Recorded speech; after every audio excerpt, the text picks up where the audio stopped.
You're listening to the 49 Carats podcast, a 49ers Goldmine production with Stephanie Sanchez.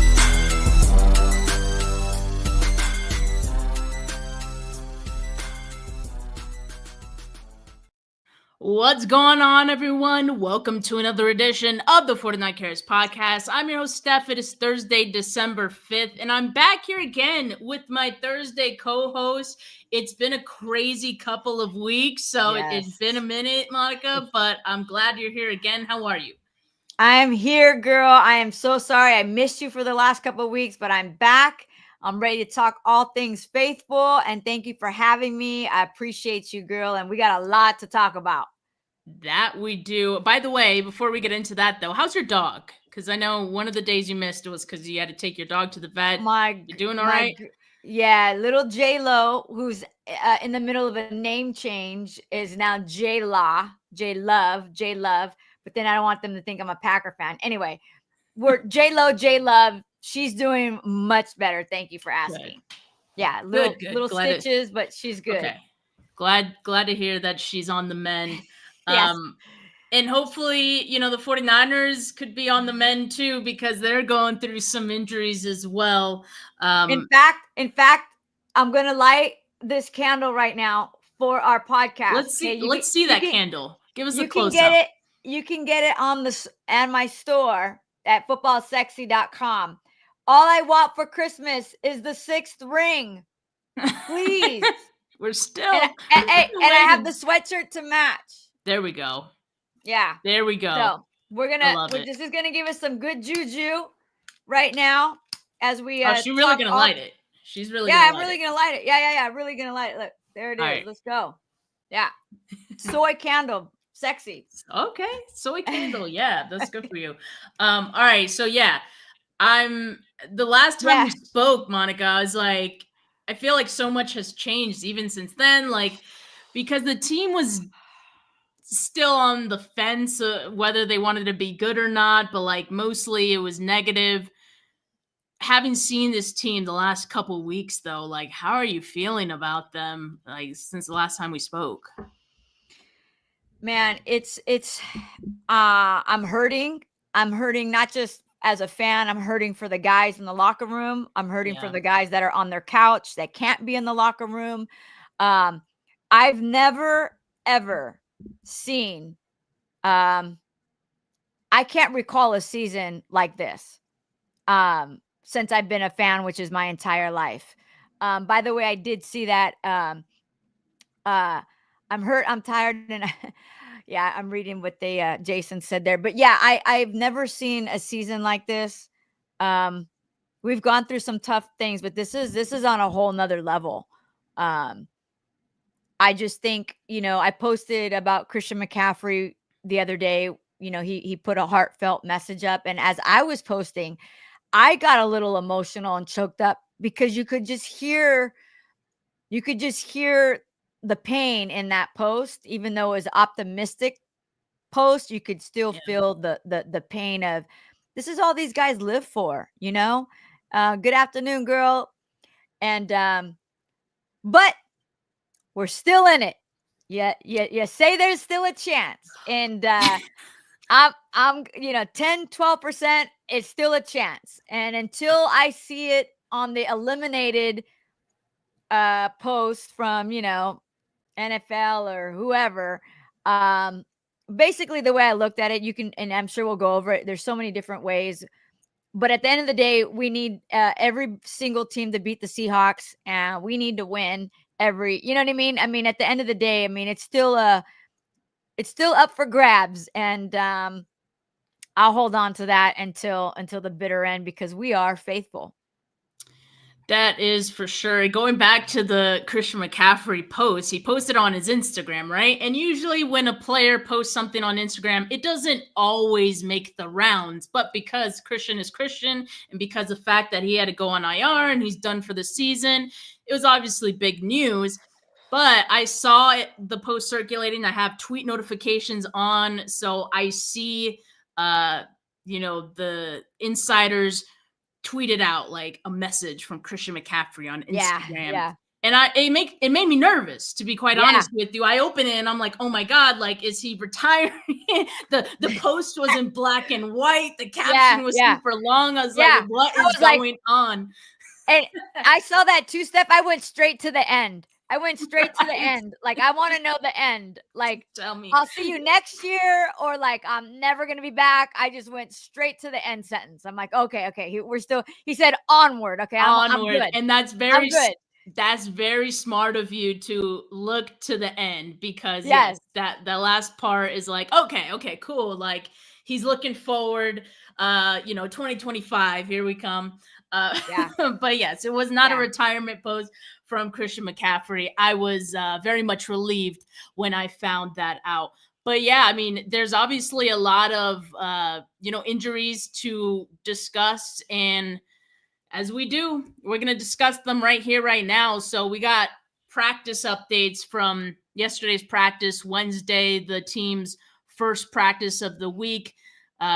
Few players still not practicing, right? Nick Bosa, Trent Williams, Aaron Banks, Jordan Mason, Demetrius Flanagan fouls. And as we discussed, Christian McCaffrey has been placed on IR. Kevin Givens has been placed on IR.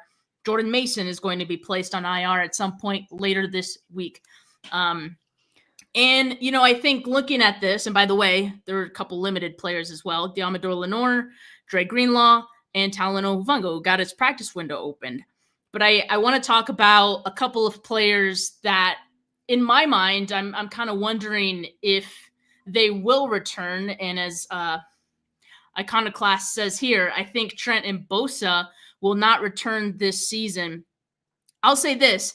I think for Trent, he's going through much more than just the injuries, right? I want him to take as much time as possible. I said the same thing for Mooney Ward, right? Mooney Ward has made his return. That's, his decision.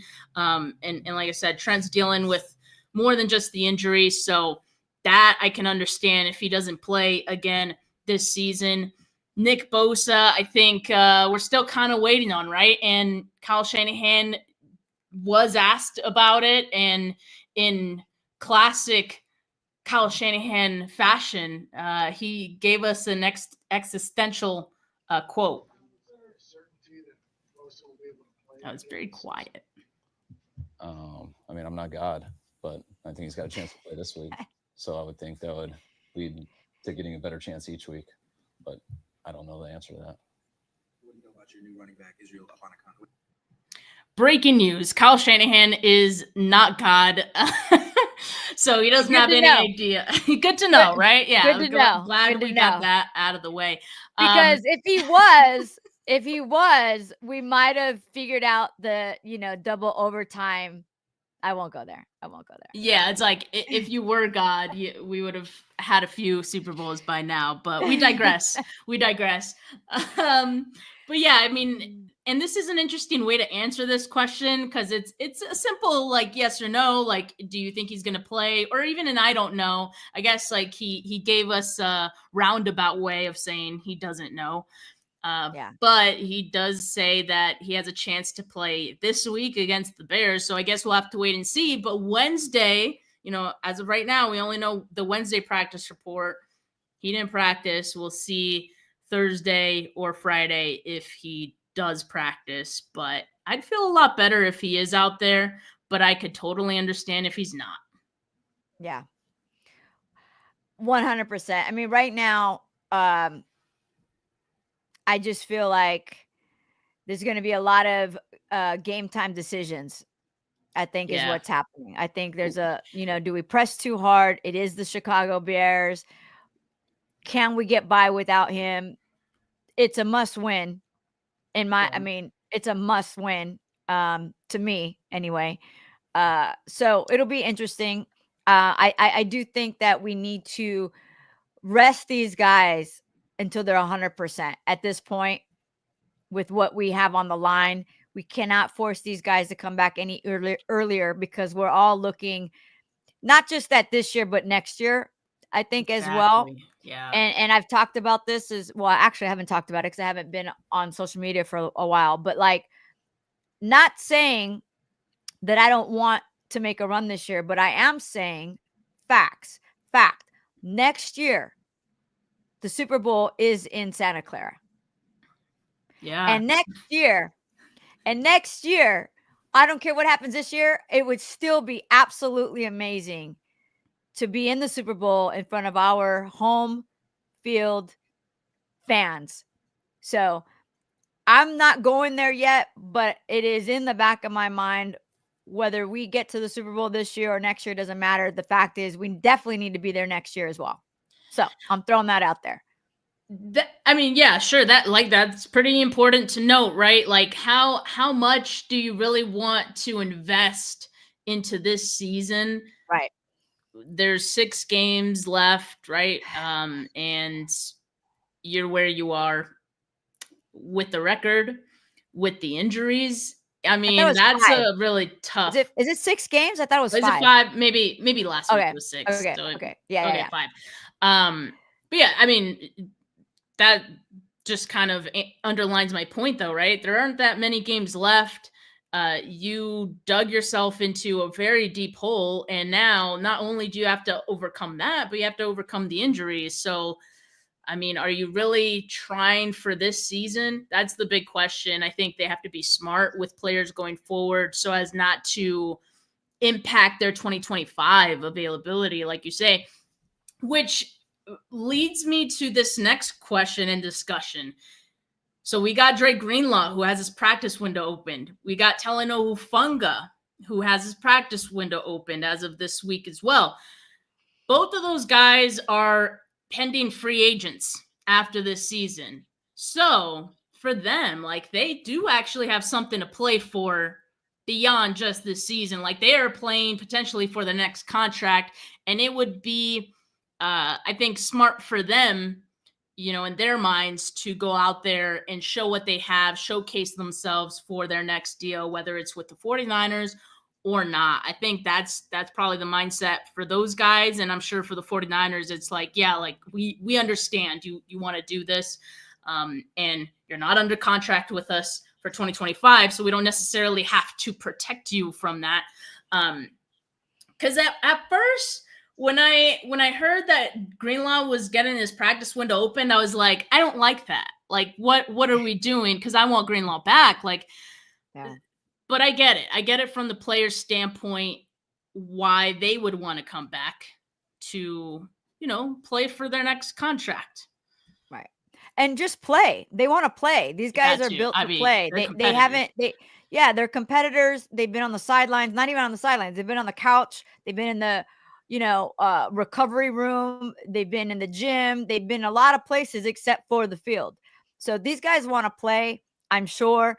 I just think, I always say this and it never happens, but like, can we like ease them in? Can they not play all the snaps? Can we just use them for certain snaps I just don't want to see what happened last week. Let's just not overwork these guys as much. And I'm not saying Kyle overworked Christian McCaffrey, but I am saying that, well, maybe I am saying something. I don't know. Listen, I mean, I'm just saying it wouldn't be the first or the last time that gets said. So I'm just saying, well, we won't even go. I mean, last week is a whole nother podcast probably, but sticking to what we were talking about is, like you said, there's a dance we have to play. Yeah. How much are we going to invest in these next 5 games, knowing that we also, on top of the free agency situation, next year, we still can have a badass team, okay, and a healthy team. So how much do we want to put into that?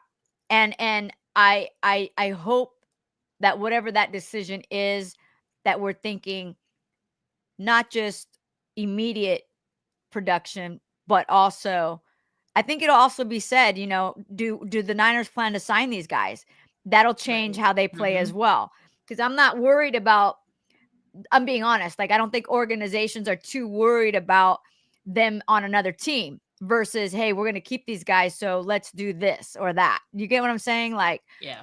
So it's going to be a dance, and I think we're going to have an idea of how that's going to pan out. I think we'll have an idea of what the 49ers plan on doing based off these next few games. I'd like to see them come back, to be honest. I don't think there's any faithful that want these two guys off the team. So it'll be interesting to see. On the Talanoa Hufanga front, I think earlier in the season, I think I was okay with the idea of not him not returning, because I was like, okay, they got Jair Brown and Malik Mustafa looks great. Right. Jair Brown has had such a fall off from last season. Like, I don't know what has happened to him this year, but he has had a ridiculous slump. And so now I think that does kind of put it back on the table of Hufanga. And I think that's part of the reason why they do want to see him out there. And, Hufanga wants to play too. Greenlaw, it seems like likely Rams game will be the one that he may come back, according to Kyle Shanahan. I did want to get to this comment as well, the super chat. Thank you. Iconoclast. He said, 2023 was this team's last year in serious contention. The era has ended, and whether we admit it or not, it's going down before it goes up again. I partially agree with this. Like, I think that's why the way that 2023 ended hurt so much, because it was like you had it. Like, you fumbled it. It was right there. This was your best chance with this team, with this core of players, before they, every veteran is going to have a decline in their career, right? And I think at some point we were like, we know it's coming for some of these guys. They're at a peak, right? Yeah. 2023 was a peak for this team. You couldn't get it done. So that hurts. And I think it is reasonable to think that it could, rebuilding that is not easy. So for it to go down before it goes up again, this is the down year. That there's no doubt about that. But I'll say this, and we mentioned it on Sunday's post game with Adam, and he brought up Philly last year. Remember Philly when they had a hot start to the season? Horrible. They were playing like bad teams at that point, and then they play the 49ers, and their season just unravels. And you can kind of see it even before then, like they were not that good. Mm-hmm. And the 49ers just kind of exposed it, and they couldn't recover from that. Right. They did a hell of a job retooling this offseason, and they look like a completely different team. They look like, I don't know, even better than the year before last season. Barkley has a lot to do with that. He's having an MVP conversation like season, and rightfully so. But I guess my point is that I think the 49ers could realistically in one season get back to contention, For sure. I've been saying is that exactly what you just said. And I think that, I don't know, and I didn't mean to cut you off, but like, look, a lot of people could say a lot of things, but what you can't, I don't think, not agree with is that the Niners have amazing players. We've got great players. Now, they're not gelling right now. They're not playing well as a team, but they have freaking future Hall of Famers on this team. Let's not forget that, right? But it's not translating right now into W's, right? It's not. So yeah, I agree. And I remember watching the Eagles the last 2 years. I'm like, what is wrong with them? They had 2 drafts back to back. Every time they drafted in the last 2 years, I was like, oh my God, no. They kept getting amazing players, ballers. And then they were like not translating when it came to the win-loss column. So for me, I'm looking at the Niners in a similar situation. But you guys know I've been a diehard Niner forever, since birth. And I can't remember a season like this. And we can talk about that all we want. But at the end of the day, that Super Bowl, like you were saying, Steph, that was emotionally hard to come back from. And we've got these vets. I feel for George Kittle. I I think he's at a loss. I mean, we heard his press conference. He looked for the first time. That was the first time I saw George frustrated. Yeah. And he's such a nice guy. Like, all he could say is no idea. No, don't know. Yep. Like, for him to do that was big because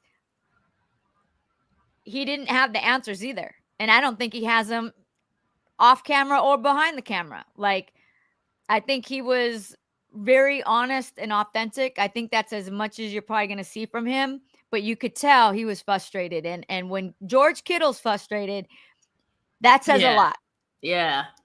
That says a lot. He's always so patient. I'm glad you brought that up. I spoke about that yesterday on my show with Rob too, because his comments were uncharacteristic for him, because he's just always so positive, and it almost felt like, not like he was throwing anyone under the bus, but he was, like you said, he didn't have the answers himself. He was like, I felt like I was open.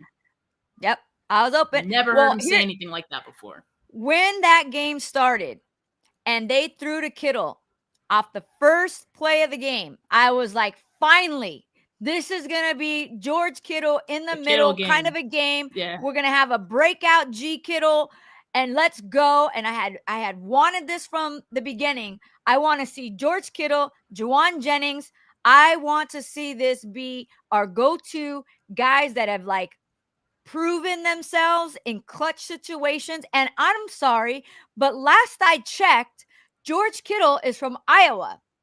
Last time I checked, it snows in Iowa.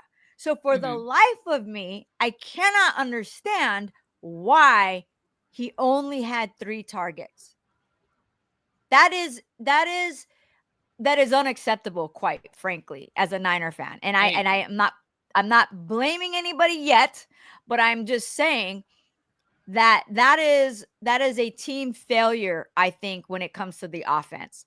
The fact that George Kittle is now number 3, by the way, right, in history for the 49ers, and you still, that week, and you're still like, let's not give it to him. Whether it's Brock not seeing him in the progressions, whether it's Kyle not calling the plays. I wish I could see the whole field, because I would like to see that, but I haven't. I didn't have time for all that. But, like, you've got, for the rest of the season, like, for the love of God, give George the ball, please. Yeah. Yes, he's an amazing blocker. We know that. Have you seen his yards after? I just went on a rant, didn't I, Stephanie? I'm sorry. I love it. Keep going. Stop me. I mean, but do we not see his yards after catch? Do we not see the yak? What is happening here? Why are we having this guy still block when he is our receiver? Do we not see the touchdown, the beautiful touchdown? I believe it was 2 weeks ago. Yeah. Little feet, ballerina. I mean, what is happening? Like, if I don't see George get the ball this game against the Bears, I'm going to freaking lose it. I'm going to lose it. Look, hey, Kyle, 8-5. Let's dial it up. Brock, let's dial it up. I mean, rant over. And that's what I said yesterday to Rob. I was like, for George to get mad is like when, I mean, everyone has come across someone who's always like the lighthearted person, always bubbly and always in a good mood. And when they get mad, but when those people get mad, you're like, look out. Right. And yeah, you're like, oh, shoot, we really messed up this time. Yeah. And so I'm hoping that's the message that Brock and that Kyle received after that, because you have to get him involved. And let's tie it back here, right? Because we're talking about the core, and we're talking about, you got me all riled up. I know, right? No, this is good. Iconoclast said this core is old and tired. I do agree with that. Like, I do think a lot of the core, there has to be some decisions to be made this offseason about who you want to keep. And I think some you are going to, and some you have to. These are not hard decisions. These are not hard decisions. I have all the decisions, and I have all the right decisions. Somebody call me from the Niners. I got it. I know what we need to do. Let's do it. I can't say it right now, but I know what we need to do. Hold that thought, because I want to have a whole nother show to discuss that, because there's a lot to discuss there. I will say though, George Kittle should be one of those guys. He's older, but he does not look tired this season. Okay, right? that is not even okay. I'll say this right now, and we don't have to save this for another podcast. The Niners will and better keep George Kittle. George Kittle is a treasure, not only for just America, but he is a 49er treasure that needs to be retired in red and gold. That absolutely has to happen. And I can't imagine that they would think any different. Kittle is a Niner to the, like, he's going to, he can't go anywhere else. A Niner. Yeah. He can't go anywhere else. He has to retire a Niner. I agree. This is interesting from my Iconoclast again. And thank you for all these comments. This is great discussion here. Said, quoting the George Kittle quote, "I will be back here with a vengeance." What if after years of misuse and failing to accomplish the goal, Kittle, now much older, requested a trade to reach his goals with another team? I'll answer that for you. The 49ers say no. I mean, it's really that simple. I mean, that's the power that the team has in that case, and they would exercise it. I think. Okay, you can't let Kittle out of that building. I've never worn another jersey. Okay, but if they let go of Kittle, I would probably have to wear, depending on where he went. I will not wear a Jets, but if he goes somewhere, I've just I stay with my team, but man, if they let Kittle go, it's going to be an uproar. Let's not even think about it. Let's not even put that out there. That's not going to happen. Yeah. I don't think it would, but I do think that the frustrations that Kittle expressed, very much valid, and I think they need to be addressed in that locker room. And by addressed, I mean Kyle, Purdy, you target that man this week against the Bears. By the way, do you know that George Kittle in the last 5 games has his completion rate is at 85% or something crazy like that? I believe that.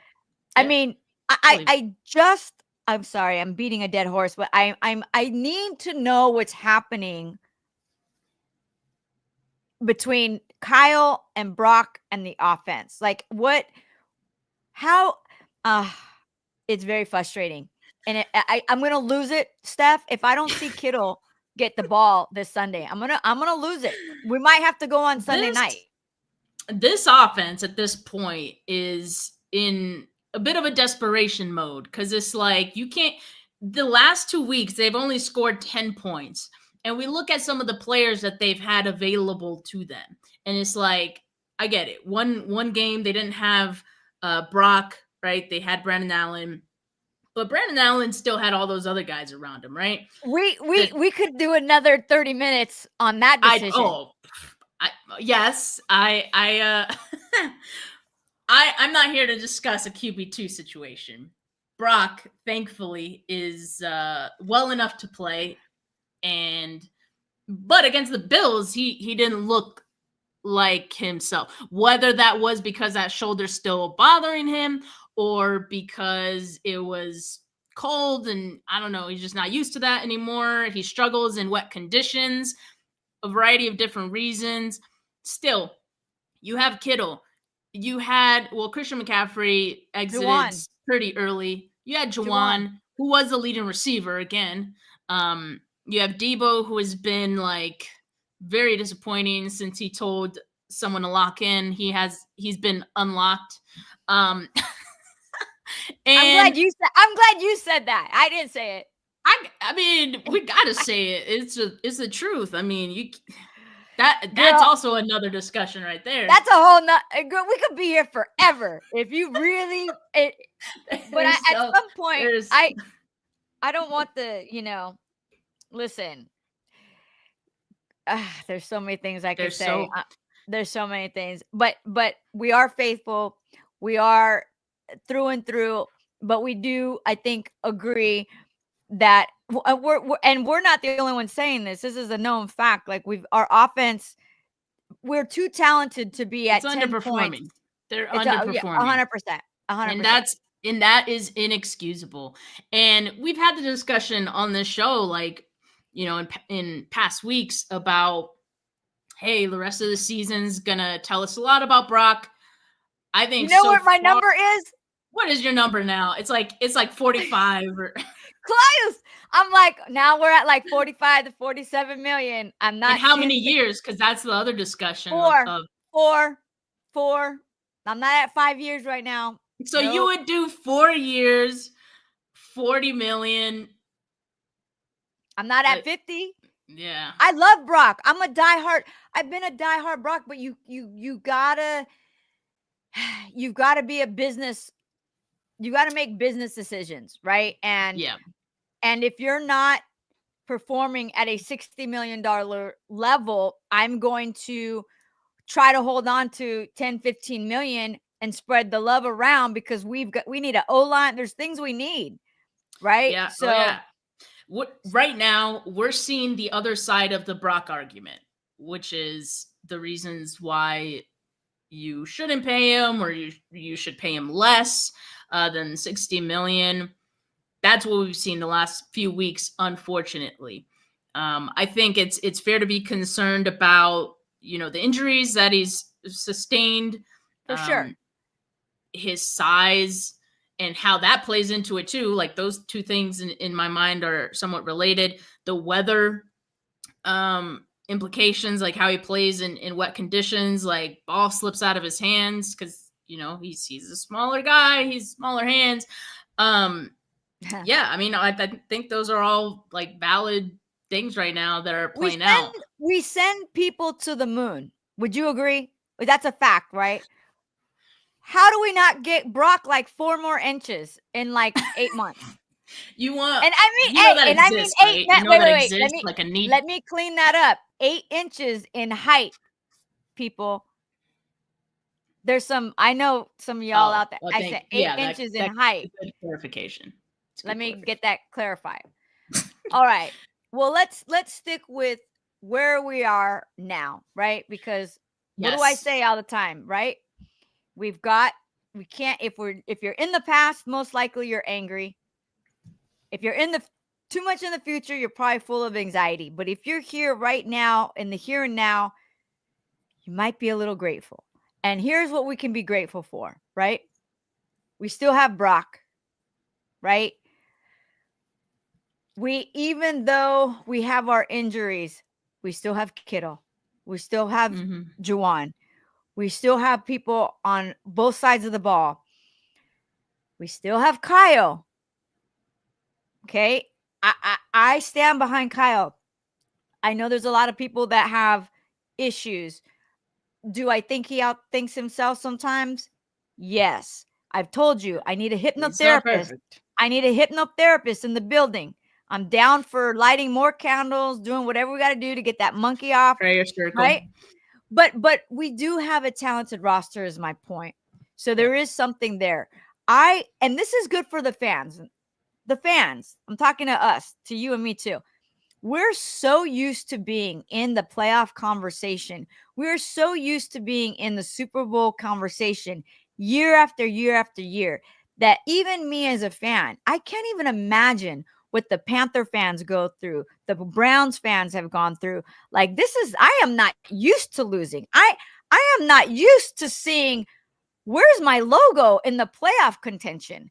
Like, where's my SF logo in some of these like stats and memes? And I'm like, this is so weird to not see the Niners being part of a playoff conversation. It is new to me. It is very weird. I don't like it. I'm not used to it. But it does make me stop and think that, you know what? Us 49er fans, we've had it pretty good for a long time. Granted, we haven't had a Super Bowl win in a very long time, but we've been in the mix for a very long time. And to not be in the mix is very weird. Like, normally we're talked about, you know, the first, second, third story on Good Morning Football or First Take or Pat McCaffrey. And now I'm like, they didn't even talk about us. Like, this is weird. You know, it's weird. And so It is. we're a little spoiled is my point. And this is kind of good for us to have a little bit of a humble pie and realize, okay, Hey, we'll take that, because when we do get that trophy raised over our head, it's really going to feel amazing. I 100% agree that all of this shit season, it could be a blessing in disguise. It's obvious this team needs the rest, and like we said, the emotional and physical toll of playing 3 consecutive seasons where you go deep into the playoffs, that we're seeing the results of that right now, right? So they need this break, and I think it also will allow them to reassess this team, who goes, who stays, and let's move forward. Another Iconoclast super chat here. It's obvious Niner fans didn't watch Brock at Iowa. Otherwise, his regression wouldn't seem so mysterious. Look at him, in Iowa when he lost talent to the NFL. Now, I admit I didn't really watch much of Brock in Iowa, so I don't know. But I do think like what we are seeing now from Brock is a result of him not having the same talent he had in 2023 to an extent, right? Like Brandon Ayuk, losing him so early in the season, I think hurt. Not having Christian McCaffrey early in the season, and ultimately only having him for 2 weeks where they played together this season, that has impacted, I think, his performance. I think Kyle has had some trouble with, I think the offense as a whole has had trouble with just the amount of adjustments they've had to make due to injury and other factors. But I do think that, Brock does need talent around him in order to be at that 22. He also needs him to show up at camp.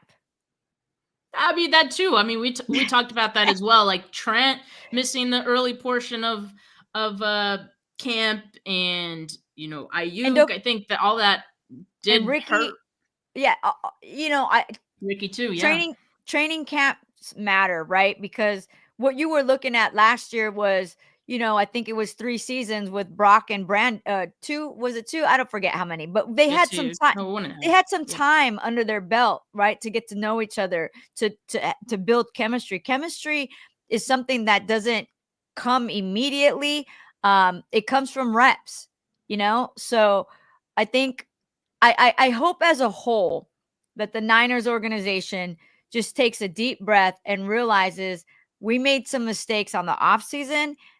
And the players have made some mistakes in the end season, and let's come together and let's fix these things and realize that we're a classy organization. And I'm so proud of the faithful front office as well as the fans.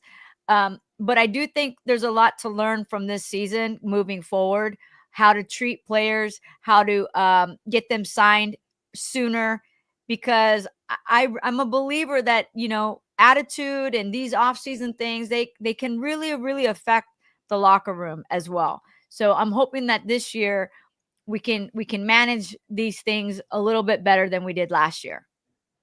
Yeah. And going back to the topic of, we have some things that we could be excited about.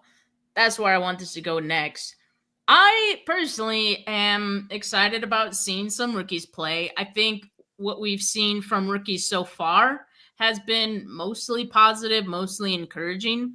And now we're in a situation where we're going to see more rookies. Like we're about to see Isaac Guerrero RB1 on this team going forward rest of the season. And it's kind of crazy when you look at the offensive and defensive snaps for rookies in 2023 compared to 2024. 2023, 793 snaps for rookies on offense and defense. This season, 2,236, and that's just so far, right? That's crazy. And it's been because of the injuries for the most part that we've kind of had to lean on some of these rookies, and they've been like thrust into these larger roles.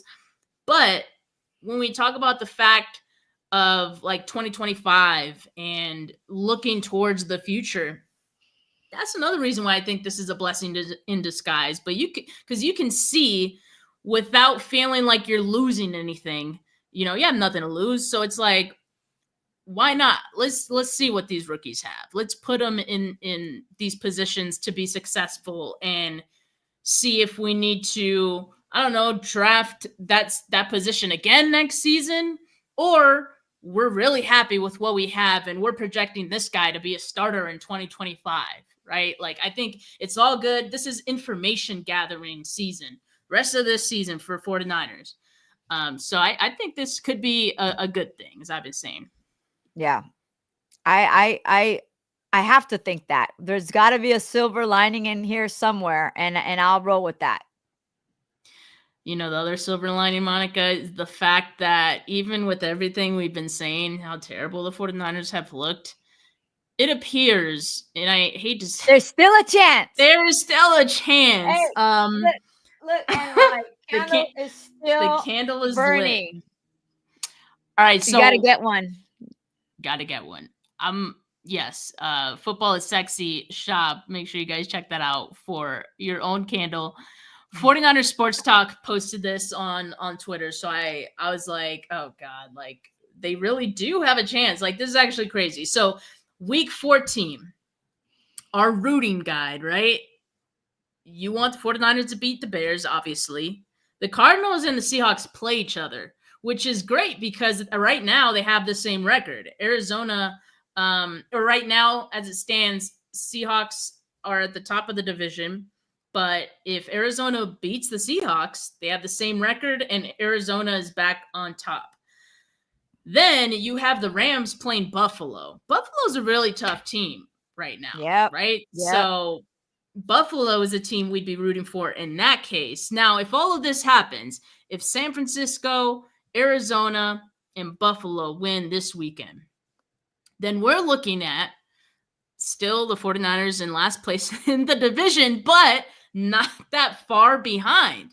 Like, they really only beat come up game and really like 2 games. I say 2 games because they don't have the tiebreaker. Like the Arizona, all the other teams in the NFC West have the tiebreaker over the 49ers. So really the 49ers would have to one up them in order to be at the top of the division. But it's crazy that just this weekend and seeing these very possible scenarios, how they could play out, and the 49ers suddenly wouldn't be that far behind in the NFC West. Yeah, absolutely. And that is a very doable 3 games right there. That's very doable. That's what I'm saying. Like, I was actually surprised about that. So we'll see. I mean, what happens Arizona this weekend. I think the biggest question mark is that Arizona Seattle. But the way Seattle's been coming on, they have a little bit. Metcalf's a beast. So it'll be interesting to watch those games. I mean, if Buffalo loses to the Rams, that's crazy. But that would be crazy. We'll see.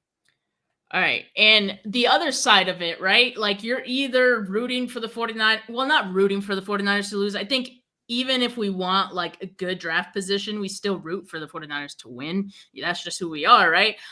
But if the 49ers lose, you might think to yourself, well, at least they get better draft position. So let's look at the week 14 draft implications for the 49ers, right? So we see here, and I know this is very tiny text, so I'm going to just tell you what it's saying here. If the 49ers win, they'll probably move up to about 15.8, like they close to between 15 and 16, but closer to 16 for their draft pick, right? And if they lose, they're at a 12.8. So that would be like their average draft position, obviously closer to 13. As it stands right now, they're close to 14, 15 for average, right? So right now they would have the 14th pick in the draft. So I just thought I'd give you both sides of that coin. So whether the 49ers win or lose, Steph. You see what's going on. And look, I know right now there's two different sides of this fan base, because there's the side that's like, so you're telling me there's a chance? There is a chance? There is a chance. And then there's the other side that's like, man, just it's over. Let it go. I'm mostly on the right side, but I do acknowledge that mathematically there's still a chance for the 49ers, while unlikely. So what side are you on? Oh, I'm faithful till the bitter end, girl. So I guess I'm more on the left with Mr. Jim Carrey there. Yeah, for the audio listeners, we got two memes up here. Yeah. Yep. And you could probably guess. Those are good memes, by the way. Yeah, for the audio people, she did really good on the memes. Yeah. Classic memes. All right. Let's see here. So again, want to remind everyone to check out the Football is Sexy shop, footballisexy.shop. And you can get a 20% off code FIS20. So you can get a candle like the one that Monica has lit. And then you can also get some sweaters. Show off that sweater, Monica. We got to see that. Oh, yeah. I wear it. Oh, my God. I have the black one. I have the green one. I mean, all I want for Christmas is the 6th ring. Yeah. Yes. I can't wait. And this is a large. If you like them, like I'm a small, so I like large to make them a little bit baggy. We got to get you in one, Steph. Yeah. I gotta get one before Christmas. By the way, can you go to our San Francisco collection? Because I just added some really cool stuff. I don't know if you can. There's some I can pull it up. There's some cool gear in there especially for 40. Well, we just so you know, because I know we have all the Niner fans on here, but you probably have friends that have other teams. We have a whole bunch of other teams, and you can't get these anywhere else but Football is Sexy. But look at the I Want a Brock shirt. It is tight. Is it just it should be at the top there. It'll say San Francisco collection. So you guys there you go. This, right? All right. Yeah. So look, I want to Brock. Yes. That's great. Right? I love it. Oh, these are dope. And yeah, we hooked you guys up with 20% off code FIS20. And check that one out, because I know you're not single, Steph, but you can click on the A right there. Yes, I'm single, but only if you're a San Francisco fan. That's my personality is all over this shop. You can see this, right? I love it. So yeah, guys, remember to shop footballisexy.shop and use the code FIS20 for that discount. Yes. All right, we're gonna close off this show with just a little bit of what Bears fans are saying, our Trash Talk Thursday. Actually, the Bears fans aren't doing a lot of trash talking, but I think it's because they're distracted. There's a lot going on in the Bears side of things, right? They fired their head coach. I think they're optimistic about that. They're excited. This is kind of the only thing I saw on Reddit, Bears Reddit. One user saying, I have a feeling the Bears will win this game. And someone responding and saying, I was actually starting to dread the game, but now the clown is gone. I'm optimistic again. And the clown, of course, is Eberflus, the head coach they just fired. So they're on the mend. They're feeling good. They're feeling positive. And I have to imagine that's the version of the Bears players that we'll see, right? A kind of rejuvenated version of them. And they haven't been so bad the last 2 weeks. The one thing really holding them back has been their head coach. So I don't know. I think we're going to see a good version or a better version of the Bears on Sunday. But the good thing is the 49ers will be at home. So favorable weather again. No having to deal with the cold. All right. So no wet conditions. So that could be good. And we'll just have to wait and see what happens. No, right. We're going to see a W. Okay. All right. Would you put money on it? On this game? How much? I mean, I'm not betting, but I wouldn't bet on the 49ers winning. I'll just say that. I think anything can happen, and I think the 49ers have... We have to. No, we got to win. The 49ers have looked capable of losing to anybody. I'll just say that. That this hurts, season. Steph. That hurts. I'm going to go with we're going to win. We're going to win. We're going to win. And I'll see you next Thursday, and we'll talk about the win. Okay? Don't make me put you on our cold takes. I know. All right? You're setting yourself up, but we'll see. I know. We'll see. I know. We'll see what happens. All right. Last order of business here, as always, our $10 trivia. I ask a question. Whoever gets it first in the live chat will get $10 sent over to them. This week's question is, which team did the 49ers beat in the 1988 NFC Championship game? First person that gets this correct will get $10 sent over to them. Don't say anything, Monica, but do you have a guess in your head? I do. Okay. And I'll be honest if I'm wrong. Okay. All right. We'll see what the live chat we'll see what the live chat thinks. The answer is Bears, and Tanisha again, like she's on a hot streak with $10 trivia. So hey, Tanisha, if you keep this $10 and just keep it in a rolling account, you'll probably have like $1,000 every season with us at this and rate. Just let it roll, and you could probably retire in like 5 years. At this rate, she's getting up there. I hope this is going towards your savings, Tanisha, but you know how to request at this point. I believe you do, Zell, so just send me that request and I'll send over that money. Thank you, Tanisha, for playing. Thank you, the live chat, man. Like, the live chat's been popping. Appreciate the conversation. As always, you guys have been awesome all this season. We appreciate it. Yeah. Like I always say, there's always something to talk about with this team. So make sure you guys like this video. Make sure you subscribe to the channel if you haven't yet.